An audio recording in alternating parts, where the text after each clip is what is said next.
Discover all the inspiration on Instagram. Get creative, get candid, get chromatic, and don't be afraid to paint all the colors.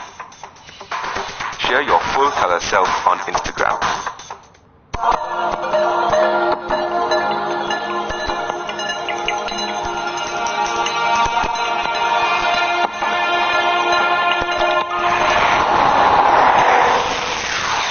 Umesh के पिता शेर सिंह ने phone काट दिया था। उमेश का चेहरा काफी उतरा हुआ था और ये देखकर उसके दोस्त और उसके साथ काम करने वाले लोग समझ गए थे कि कुछ गड़बड़ तो जरूर है। उमेश को अपने पिता की डांट का इतना बुरा इसीलिए लगा था क्योंकि उसके पिता ने आज तक उसके काम पर उंगली नहीं उठाई थी, लेकिन आज अचानक से इस तरह से फोन करके उन्होंने उमेश के काम पर सवाल उठाया था। कोई भी बेटा अपने पिता के इस ताने से हिल तो जरूर जाएगा। उमेश ने चुपचाप अपना फोन रख दिया। उसने तभी एक लंबी सांस ली और चुप्पी तोड़ते हुए अपने साथियों से कहा, तुम सब जाओ और अपने अपने एरियाज में पूछताछ करो। जरा पता करो कि किस पुलिस वाले ने कबीर शेखावत नाम के इंसान को गिरफ्तार करने की कोशिश की है। जिसने भी ये काम किया उसका नाम मेरे पास कुछ देर के अंदर होना चाहिए। इसी के साथ साथ उन्होंने कबीर शेखावत को किस जुर्म के अंदर गिरफ्तार किया है उसकी भी सारी जानकारी मुझे चाहिए। जल्दी करो, मैं और देरी नहीं कर सकता। उमेश ने धीमी आवाज में अपने साथ काम करने वाले पुलिस वालों से कहा। उमेश अपने पिता को काफी अच्छे से जानता था और उसे ये पता था कि उसके पिताजी बिल्कुल भी सब्र नहीं रख पाएंगे। इसी वजह से उसने बिना देरी किए कबीर के बारे में सारी जानकारी निकलवानी शुरू कर दी थी। अगर वो इससे ज्यादा और देरी करता तो शायद उसके पिताजी उसे और क्या क्या खरी खोटी सुनाते। उमेश के साथ काम करने वाले लोगों ने तुरंत अपना सिर हिलाया और वो लोग अपने फोन निकालकर छानबीन करने में लग गए। कुछ देर निकलने के बाद वहां मौजूद कम से कम 9 लोगों ने उमेश से कहा, सर, हमारे एरिया के अंदर कबीर शेखावत नाम का कोई भी इंसान गिरफ्तार नहीं हुआ है। Are you guys sure? Umesh Singh ने पूछा। उन लोगों ने एक दूसरे की तरफ देखा और फिर एक पुलिस वाले ने उमेश सिंह से कहा, सर, आपको पूरा यकीन है कि ऐसा कुछ हुआ है? आपसे कोई गलती तो नहीं हुई है ना? गलती सूरज से हो सकती है। वो गलत समय पर उजाला कर सकता है, लेकिन मेरे पिताजी कभी भी गलती नहीं कर सकते। उमेश सिंह ने अपना हाथ जोर से टेबल पर मारते हुए कहा। उमेश को देखकर साफ पता चल रहा था कि वो अपने पिताजी की काफी इज्जत करता था। जिस पुलिस वाले ने उमेश से सवाल किया था उसने तुरंत अपना सिर झुका लिया और फिर उसने चू तक करने की हिम्मत नहीं की। कुछ ही समय बाद एक पुलिस वाले का फोन बजा। हेलो, क्या उस आदमी के बारे में कुछ पता चला तुम लोगों को? बॉस, आप कबीर शेखावत की बात कर रहे हैं ना? उस नाम का एक लड़का तो यहाँ मौजूद है। आज ही हम लोगों ने उसे गिरफ्तार किया है। अपने जूनियर की ये बात सुनकर उस पुलिस वाले का चेहरा उतर गया और उसने हकलाते हुए कहा, क्या कहा तुमने? वो लड़का हमारे स्टेशन में है? किसने किया उसे गिरफ्तार? बॉस, मैंने ही किया है उसे गिरफ्तार। दरअसल बात ये हुई थी कि आज मुझे राम सिसोदिया सर का फोन आया था। उन्होंने कहा कि उनके बेटे पर किसी ने हाथ उठाया है। इसी वजह से मैंने तुरंत उस लड़के को गिरफ्तार कर लिया। मुझे पता था कि आप और राम सिसोदिया सर बहुत खास दोस्त हैं और इसी वजह से मैंने उस लड़के के ऊपर छानबीन करने की भी कोशिश नहीं की। अरे, ये क्या कर दिया तुमने? उस लड़के को गिरफ्तार करने से पहले एक बार मुझे बता तो देता तू फोन पर, हाँ? उमेश का साथी काफी गुस्से में अपने थाने के ऑफिसर पर चिल्ला रहा था। कबीर को गिरफ्तार करने वाला पुलिस वाला अपने बॉस का ये बर्ताव समझ नहीं पा रहा था और उसने तुरंत जवाब देते हुए कहा, बॉस, आपने ही तो कहा था कि आपको बिल्कुल भी परेशान ना किया जाए और इसी वजह से मैंने आपको फोन नहीं किया। हम तो इस समय बाहर खाना खाने के लिए आए हैं, लेकिन आप चिंता मत कीजिए, वो लड़का सपने में भी जेल से बाहर भाग नहीं पाएगा। हमने उसे ताला लगाकर बंद कर दिया है और उसके हाथों को भी हथकड़ियों से बांध दिया है। अगर उसे भगवान भी छुड़ाने आएंगे तो बचा नहीं पाएंगे उसे। अरे उल्लू के पट्टे, ये तूने क्या कर डाला? जल्दी करो और अभी के अभी उस लड़के को सलाखों के बाहर निकलवाओ। तुम लोग ये नौकरी रखना चाहते हो या नहीं?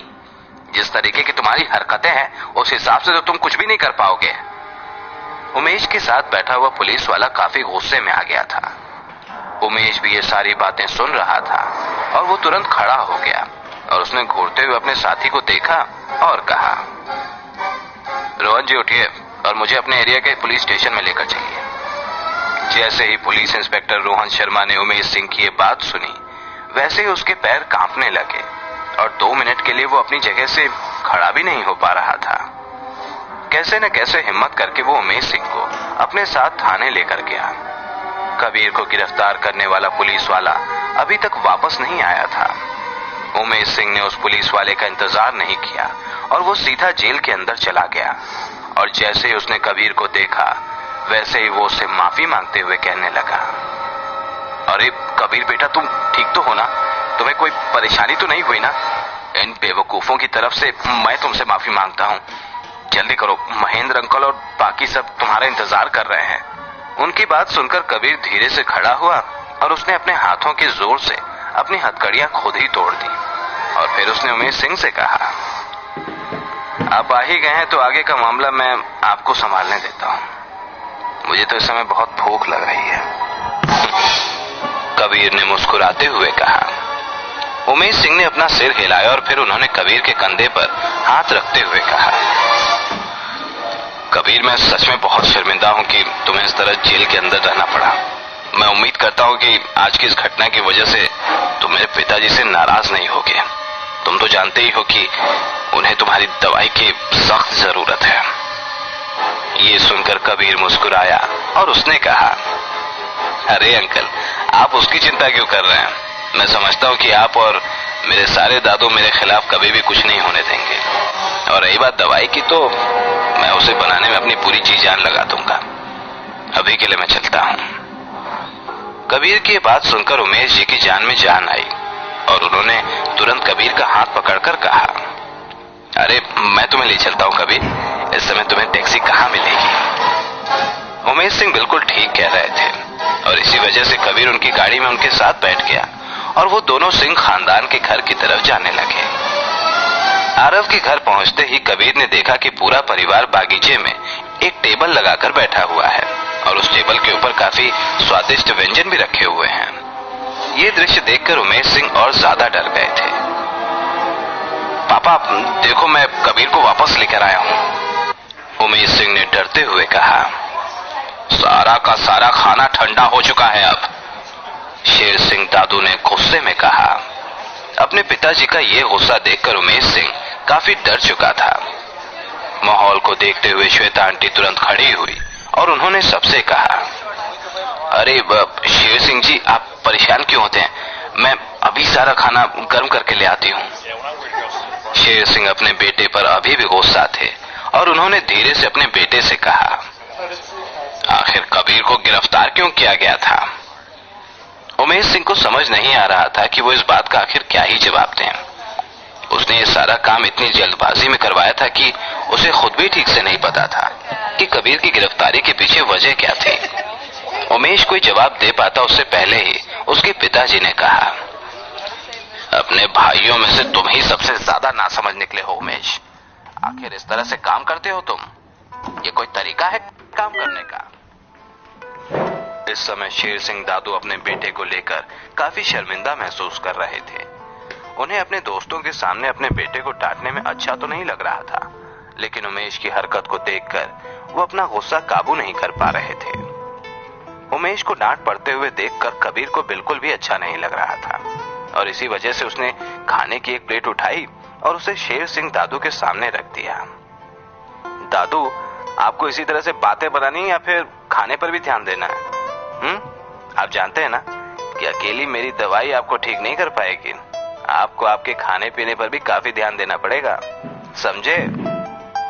दवाई का नाम सुनते ही महेंद्र सिंह के सारे दोस्त बिल्कुल शांत हो गए और फिर शेर सिंह ने गुस्से से अपने बेटे से कहा, अच्छा ये सारी बातें छोड़ो और जल्दी से घर से हमारे लिए प्रीमियम स्कॉच की 2 बोतल लेकर आओ। ये सुनकर महेंद्र सिंह दादू जोर जोर से हंसने लगे और उन्होंने कहा, बस 2? बुढ़ापे के साथ तुम्हारी कैपेसिटी भी कम हो गई है शायद शेर सिंह। शेर सिंह दादू ने तुरंत अपने बेटे से कहा, अरे भाई तू 4 बोतल लेकर आ। उमेश सिंह तुरंत अपने घर की तरफ चले गए और कुछ आधे घंटे के बाद 4 शराब की बोतलें लेकर वापस आए। महेंद्र दादू ने उमेश की तरफ देखा और उससे कहा, आज का दिन तो तुम्हारे लिए काफी हैरत अंगेज रहा होगा। अब और परेशान होने की जरूरत नहीं है, बैठ जाओ और हमारे साथ खाना खाओ। इतनी खरी खोटी सुनने के बाद आखिरी में जाकर उमेश को थोड़ी सी शांति मिली थी। महेंद्र दादू ने फिर श्वेता आंटी की तरफ देखा और कहा, श्वेता, तुम उमेश के बगल में बैठ सकती हो। इस घर में महेंद्र दादू की कोई भी बात कोई टालना नहीं चाहता था और इस वजह से श्वेता आंटी भी चुपचाप उमेश सिंह के बगल में जाकर बैठ गईं। बस उसी समय आरव के पिताजी भी बागीचे में आ गए और उन्होंने अपने पिताजी से कहा, पापा, मैंने उस पुलिस वाले के खिलाफ कंप्लेंट दर्ज करवा दी है और जल्दी उसके खिलाफ कार्रवाई शुरू हो जाएगी। ये बात सुनकर टेबल पर बैठा हर इंसान काफी संतुष्ट हो गया था। बस उसी समय शेर सिंह दादू ने अपने बेटे को श्वेता आंटी से इंट्रोड्यूस करवाया। उमेश ने भी खुशी के साथ श्वेता आंटी के साथ हाथ मिलाया और उसी वक्त शेर सिंह के दोस्तों ने शेर सिंह से पूछा, अरे भाई, आखिर तुम करना क्या चाहते हो? कबीर पहले इस सिचुएशन को समझ गया था और उसने तुरंत कहा, हाँ शेर सिंह दादू, आपको क्या लगता है कि मेरी आंटी इतनी आसानी से किसी से भी बात कर लेंगी? बस तभी शेर सिंह दादू ने एक लंबी सांस भरी और महेंद्र सिंह से कहा, महेंद्र, देखो, मेरा उमेश अब कम से कम 40 का हो चुका है और अभी तक उसकी शादी नहीं हुई है। अब तुमने श्वेता को अपने घर का एक मेंबर मान ही लिया है तो फिर इस दोस्ती को रिश्तेदारी में बदलने में हर्ज ही क्या है? वो तीनों समझ गए थे कि शेर सिंह दादू क्या करना चाहते हैं। अब सवाल तो ये था कि उमेश और श्वेता एक दूसरे को पसंद करेंगे या फिर नहीं। आज का दिन काफी हैरत अंगेज था। एक तरफ मारपीट, फिर जेल और अब ये कुछ खुशी के पल।